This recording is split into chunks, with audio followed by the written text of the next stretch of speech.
I read the entire file from the time the matter started in 2015. No doubt, the convict has not acted well throughout this period. He has caused delay severally. He caused delay and started crying that he's held unlawfully without trial. And also, his unruly behavior from the beginning down to today, even today, is noticed. However, this court will not consider that in sentencing, as our God himself is merciful. He has been convicted, and this court is only being merciful to him because we have to be merciful as enjoined by our Lord Christ, Jesus Christ. All right, everyone, welcome to Pulse Media. Now, since the trial and conviction of Nnamdi Kanu, a lot of analysts, especially legal juggernauts, have continued to state their opinion on the matter. Now, we have this barrister who says that there are a lot of loopholes in that trial. Now, he gave a very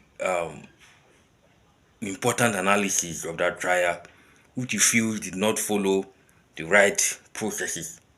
As we all know, in that trial, we saw a lot of instances where Kanu had to debrief his lawyers.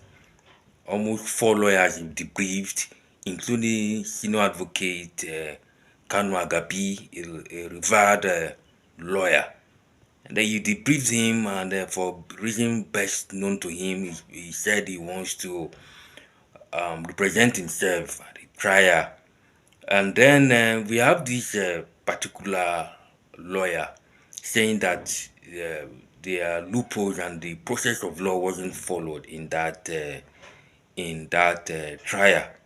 Of course, the lawyer Nnamdi Kanu has the right of appeal, and such matter will be estrayed by the appeal court. But of course, I want you to listen to this interview with this referred lawyer, and let's see if we can pick 1 or 2 things from what he said. Of course, he also discussed other issues in the politics, but then I want you to concentrate more on the areas he talked about the trial concerning Kanu and so on. So I'll see you in the next video. The program, Freddie Nzeako. Well, first, let's start with Mazi Nnamdi Kanu. The view has been expressed by those who know this subject. I was misled by amateur legal advisors who turned a serious legal issue into a circus, and who misadvised him, and who led him to sack people like Kanu Agabi SAN, Ikpeazu SAN, Paul Erokoro SAN, who are handling the matter. Persons who, from the Court of Appeal in the previous matter, had already provided a template that could have provided a different outcome. And then you have these people, all these social media, Twitter lawyers, misleading him. So, do you agree with that view? Well, the situation what eventually happened in the Court of Justice of Motorshow, could it have been avoided if the matter was handled differently? Well, I do not know why he debriefed those lawyers. I also do not know why he decided to defend himself. But what is those are now in the realm of history, or in the realm of the past. What now bothers many Nigerians was what happened on November 20th, the day he was sentenced, and the day he was convicted and eventually sentenced. And the whole issue surrounding the trial, the whole issue surrounding the conviction and the sentencing, the attitude of the court itself, whether the court followed the law or whether the court followed personal opinion of the jurists, or whether the court, in some people's opinion, acted on a script to ensure that Nnamdi Kanu is taken off the streets, in a manner of speaking. Whether Nnamdi Kanu defended himself or not, what to many people is more critical and more important is the attitude of the judge and the justice of the matter.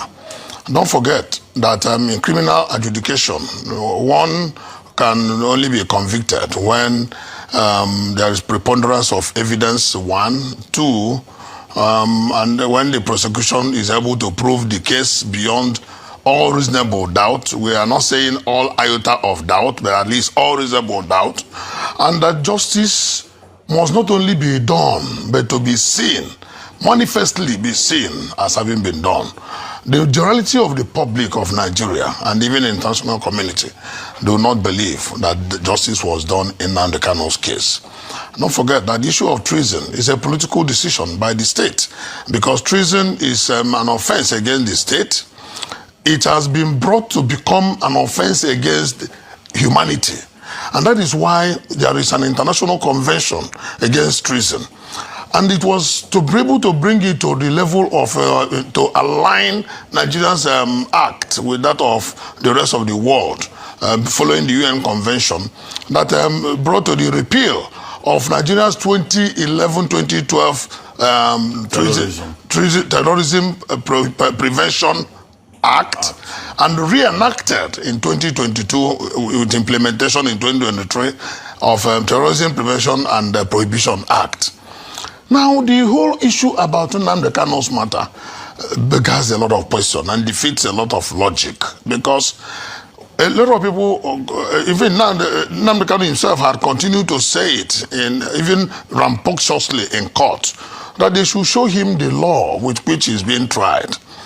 Because by the time many people didn't understand, because all the people who were not privy to the charges and people who were not privy to the goings on in court were at a loss as to why would a man be charged for an offense that is not known to law in a criminal trial.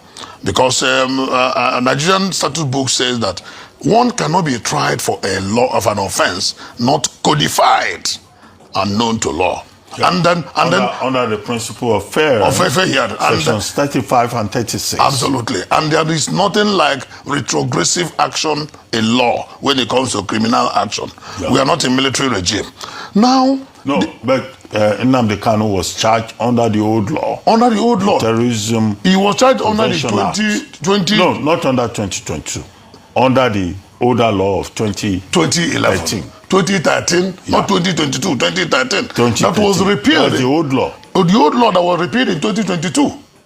Yeah, but so the new law will not take effect. That's why Chief Awomolo is saying that the punishment is death penalty. He was quoting the old law, and that the accused person was charged under the old law. The accused person was charged under the old law. Don't forget that that charge under the old law got extinguished in October 2022.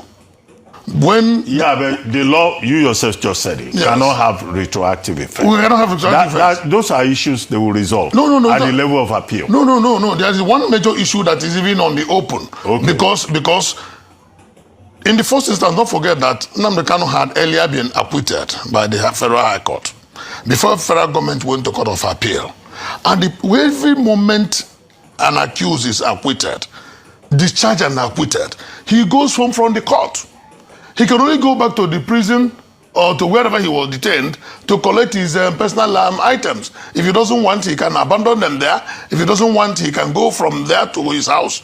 If he doesn't want, because at the end of the day, the federal government refused to release him. So at that point of that discharge and acquittal in October of 2022, the court became functus officio.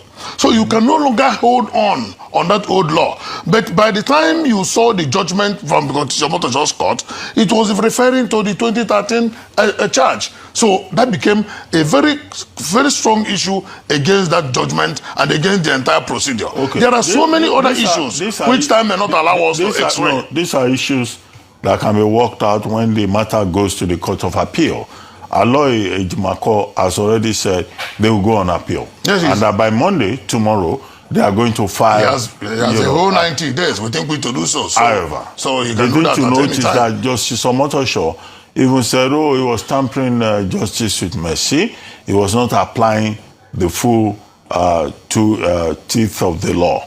However, what do you think is the way forward? And don't you think that the matter was even complicated by the conduct of the accused person who discharged his own counsel? I mentioned the very senior lawyers who know the territory. Now, in this same case, what's his name now? Ozekome, yes. SAN, yes. was involved. Kanu Agabi, SAN. Paul Erokoro, SAN. Ikpeazu, SAN. These are people who know the law. The in and out of it. Who could have provided a different kind of pathway and who could have handled the matter. But we had the accused person abusing the presiding judge, and you said, oh, the presiding judge is a problem. What do you expect his lordship to have done in a situation whereby the accused person took over the proceedings of the court and questioned his integrity, questioned his... So what the judge did eventually in the 144-page judgment that I have seen is that he just applied the law. Simply. Dr. Albert, you may say so, the judge may claim so, but the judge committed what majority of the people describe as a travesty of justice, and I tell you why. No, don't quote mob opinion. You are a lawyer. It's not a mob opinion because there are the facts are there. The judge jumped into the arena. The judge even usurped the office of the executive. How? I'll tell you why. Yeah. It does not lie in the purview of the court to decide where a convict will be kept. The very moment you decide, you give it your judgment, you become functus officio. It is the duty of the executive to determine. Which means that the matter has ended. Yeah, the matter has ended. It's the duty of the for the judge to say. What functus officio means. Yes, for the judge to say he has to be kept in a certain form of confinement. He's jumping into the arena. He's overreaching his office. Was it the judge that said he must be taken to Sokoto? The judge said so, and possibly for them to have taken him to Sokoto, they may be obeying again the order of the court, which of course is an illegal order because he has become functus officio. No, it is not the duty. Sokoto prison. It is not the duty in that judgment. It is not the duty of. No, is it stated in the judgment? No, Dr. Albert, it's not the duty of the judge to say where he will be kept. No, is it in the judgment? No, it's not in the judgment. Have you read it? No, but he said so in the judgment that he said it should be taken to Sokoto. He didn't say Sokoto. He said in a special confinement. He said so. So, and people were asking, would he be taken to Robben Island in South Africa or Guantanamo Bay in Rhode Island in America, since they wanted him to be completely out of circulation? The judge, in his wisdom, may be thinking that keeping him in an environment where people can have access to him, that people will be coming to visit him, and of course people will be going to visit him. And now the government are now throwing him to Sokoto. What is the basis for throwing him to Sokoto? That is one. But leave that for the executive to answer. But you can query the judge for making such statement because it does not lie in his purview. Again, the injustice done against Nnamdi Kanu was that part of the ratio or part of? It was part of the angst you mentioned that he insulted the judge. No, I didn't say. No, he said that he insulted the judge in the open court, the presiding judge, and I now ask if anybody misconducts himself in the court, is it not contempt? No, but contempt in the face of the court. No, but that judgment. So it cannot come in any way close to issue of terrorism. If the judge felt he was insulted, whatever the judge may have said, obita. The same way immaterial. is good. The same way President Muhammad Buhari now converted ordinary law of thought to a criminal offense. Nnamdi Kanu insulted Buhari. Yes, it's open. He called him all sorts of names. He has the reasons for calling him all sorts of names. We criticize such calling of names because he was our president. But we have a law that says, if I insult you, Dr. Abati, you take me to court. It's a civil offense. It can't be a crime that he insulted the president, and now the president now turned it to become terrorism. Now, another issue that very important, another issue that still keeps hanging on is, if you look at all the counts, the 7 counts, a lot of them will be talking about his broadcasts. Almost about 5 of the charges talk about his broadcasts. And that is why his lawyer said, how has mere puffy, word of mouth, act amount to terrorism? You know that when you are talking about criminal issues, you are talking about the actus reus and the mens rea, the reasons and the action. If the mind to commit, and then the act itself, committal of that act. Where is the committal of the act, and where is the mind to commit the act? What he did was he insulted the authorities because he possibly felt that he was not getting what he expected from the system. So these are all the issues that will come on appeal at the end of the day. Don't let us reopen the case. All these elementary things about criminal law, let's put them aside. Yes. The matter has already been determined now at this stage. What is the way forward? What do you recommend? No, but first as counsel. No, it's very simple. Were you part of? No, I was not part of the legal team. So, what do you recommend? No, it's very simple. They will go on appeal. Yeah.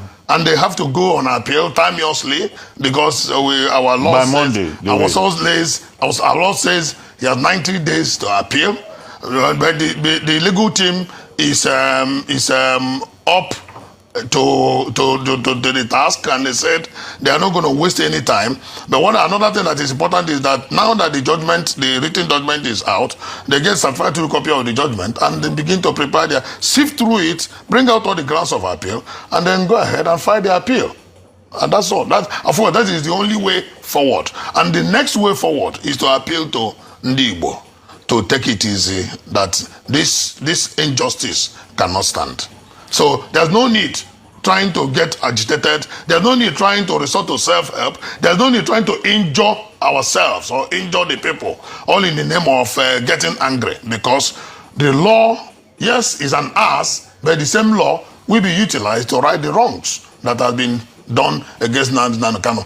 I say this advisedly and without any fear of equivocation, that the federal government of Nigeria has not handled Nnamdi Kanu's matter in a judicial. So what do you advise with the justice. Nigerian government? The Nigerian government, if I am to advise the government, this time around, the buck now stops on the table of the CNC.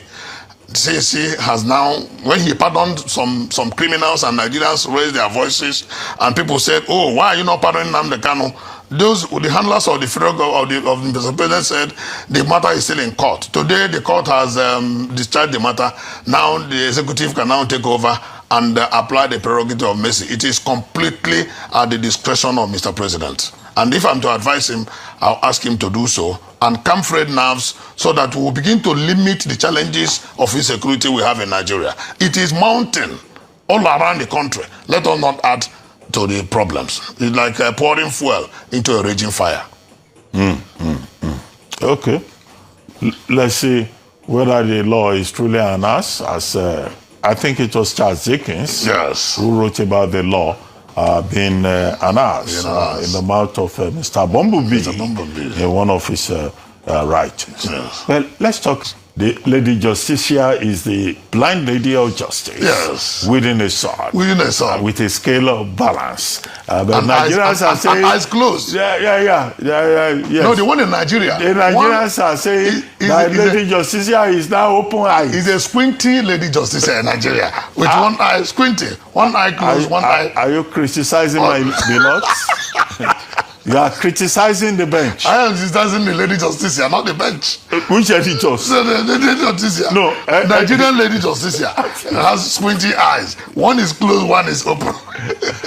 Okay, finally, before I let you go. Yes. Your quick comment on what is happening with insecurity in Nigeria.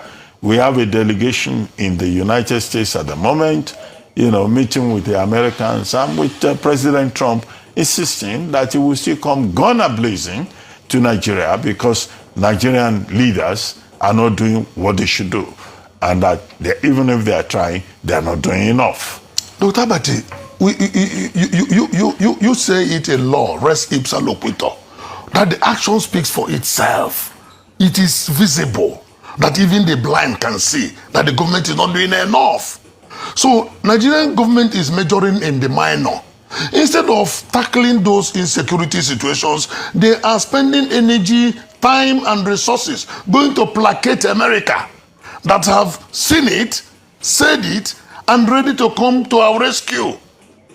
Is there anything wrong with allowing America to come and remove that cancer that has been troubling Nigerian state since 2009, which government after government had not been able to cure, had not been able to remove? Is there anything wrong with it? Has America said they are going for a regime change? Forget all these narratives that people are spawning around. America has never said they are coming to a regime change. They have never even said that, oh, we are interested in your resources. Resources that are being stolen by other nationals that are less interested. That are less interested. But these things are stolen by other nationals. These things are not as simplistic. With collaboration of Nigerian elite. Abati, doctor. These things are not no as matter how you try simplistic. to paint it, those who know have said it, both in government and out of government, in the legislature, in the executive, and in the judiciary. People like you who are very versatile, Don't tell me you don't know. You know. You may not want to say it. No, I'm a student. I'm learning. But you are a very good one because you know what I'm talking about. Being stolen by other nationals in collaboration with Nigerian elite. So is that the same resources that we say, oh, America is coming to take, therefore let them not come? The spate of insecurity in Nigeria should worry everybody. It is moving like wildfire. Moving like wildfire and need to be stopped. It needs to be quenched. So government must do everything possible to quench it and not run up and down trying to placate other countries. The more they try to placate them and the events are happening, you just read it out before we started the discussion, over 300 people stolen, kidnapped in Niger State, the highest ever. In 1 week, a litany of kidnap, killings, and rest of them, you can count them up to 10 in a week. So what does it tell you? It tells you simply that government is not doing enough. Because if government was doing enough, we wouldn't get to where we are today. So my only advice to government is to try to realize that politics comes after, politics is subservient to good governance. And the politics comes once in a while, good governance is a continuum. The very moment you try to play politics above good governance, your house will begin to leak. And that is why Nigerian house is leaking. And Nigeria is being called all sorts of names. The national community, the citizens are not happy. They are not patriotic because they don't see anything good coming out from being Nigerian citizens. The government is not doing well because they themselves are playing politics more than good governance. Okay, Mr. Freddy Nzeako, lawyer, public comment affairs analyst, we want to thank you very much. You say Nigeria's house is leaking. Well, we have another guest who is ready in our Abuja studio who is going to say, I imagine, that Nigerian house is a house that we can rebuild. Yes, it's a house that can stand. Yes, it's a house that can engage with the international community. I'm not saying it cannot be rebuilt. Now, looking at that particular video, what really comes to your mind? What do you think went wrong in that trial? Let us not forget that the Kanu, of course, as I said earlier, had to debrief his lawyers. And then what do you think? Is it that he felt that these lawyers were not representing him properly, or he felt that, okay, these lawyers don't even have the idea of the law? Don't let us forget that Kanu also accused of the judge, Justice Omotosho, of not knowing the law. That that he should show him the law, quoting Kanu now, where show him the aspect of the law where his engine is point on. concerning his prosecution or thereabout, or jailing him or sentencing him, that he wants to see that aspect of law where it is written. Probably this is what this man is trying to tell us, that there's a certain aspect of law that is not coherent with the process, with the legal process. And then we believe that this aspect of law is what the appeal court is going to really focus on, and then come up with justice. Don't let us forget that they are not going to start the entire thing process again. No new evidence. I don't think there any will be admitted. Or what the appeal court justices will do is to review the decision of the trial judge, and then they will look at the loopholes, they look at the lapses, and they will look at what he did and what he fails to do, which of course will determine the outcome of the outcome of the entire process. As we all know, Kanu he said he doesn't want to be represented. Do you think it's because he debriefed his lawyers that the trial judge had to come up with such sentence, which he feels that is not helping? It's not helping him. It's not helping the judicial process. Do you think Kanu indeed caused the harm to himself? Let us know in the comment section. Then let's know what to think.